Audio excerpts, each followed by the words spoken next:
Hi, everybody. This is Leotte. I'm here.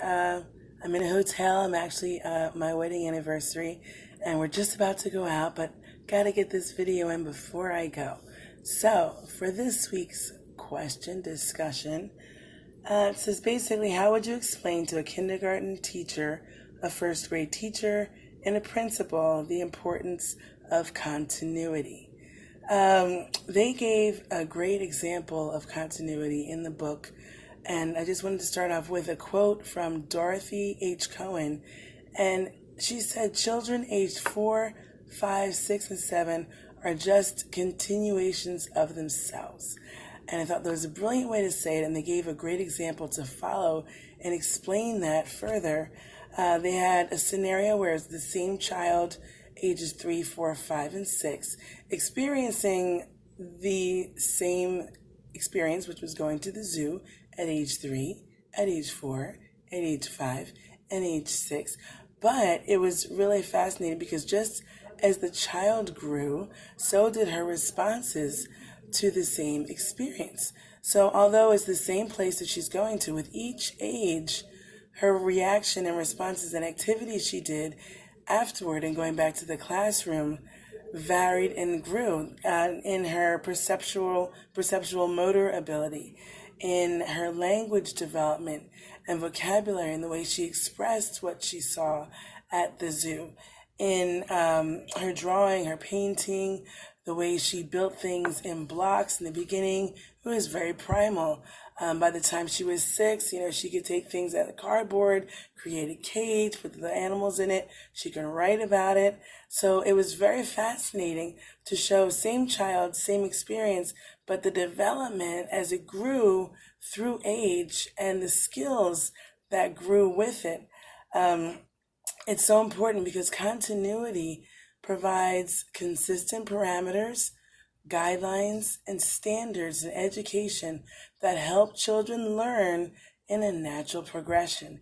And NACCE's developmentally appropriate practices is wonderful.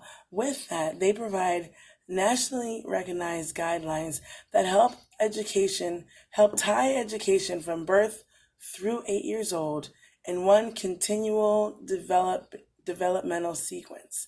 So it's fantastic. It's a blueprint that can be followed with generalized standards to help that continuity in a child's growth and progression, which is so necessary. It's really important, and I say this for those teachers that are in kindergarten, first, second, for all that are in education, especially early education and primary years. It's so important that we remove barriers that hinder continuity, like workbook and worksheet activities where the children have to sit for extended periods with just teacher dictation and children just sitting there doing the worksheet. Not a lot of group children involvement, individual involvement and input.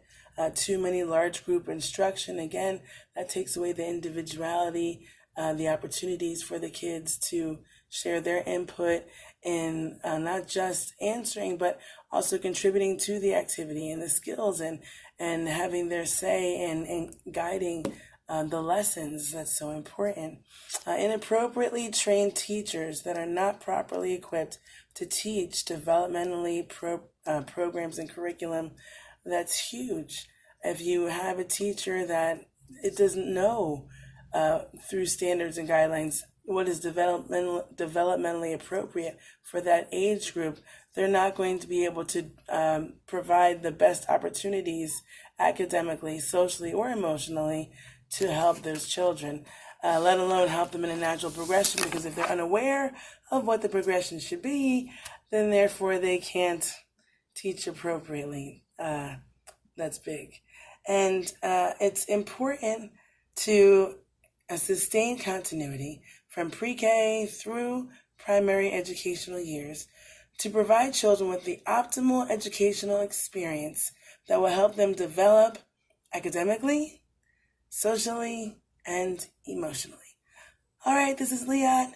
Take care. I'm going to go be with my husband. Yay. Bye-bye.